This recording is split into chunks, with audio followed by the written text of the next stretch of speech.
Hi, boys and girls. I hope you're having a wonderful Tuesday.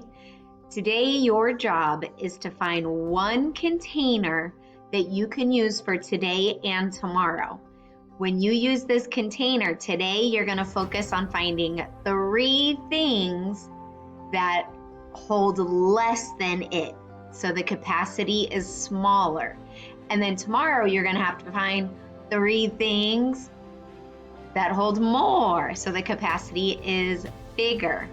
So the one I'm going to use is my water bottle, because I think I could find things in my house that can hold less, but can also hold more.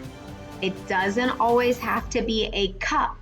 Remember, we're using the word container, and that's anything that can hold stuff inside it. So I said if you could fill it with water, that means it's a container. Okay, my friends, so here's what I have first. The bowl holds less than my water bottle. When you're saying it today, I want to hear you saying the word less. Okay, we're not talking about more, we're talking about less. And then I've got my glass holds less than my water bottle. Oh, I even have like my mini cup. This is my favorite cup to use. Is that silly? So my favorite cup holds less than my water bottle.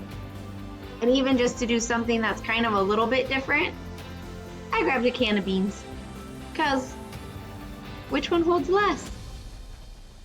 Yep, the can of beans holds less than my water bottle. So your job today is to pick one thing that you will use today and tomorrow, and then you're going to have to find 3 things that hold less than it. You can either videotape your recording and upload it to Schoology or send it to me on Dojo, or you can draw a picture and label it and upload it that way. Okay, my friends, I can't wait to see what you find, and I will see you again tomorrow. Bye, guys.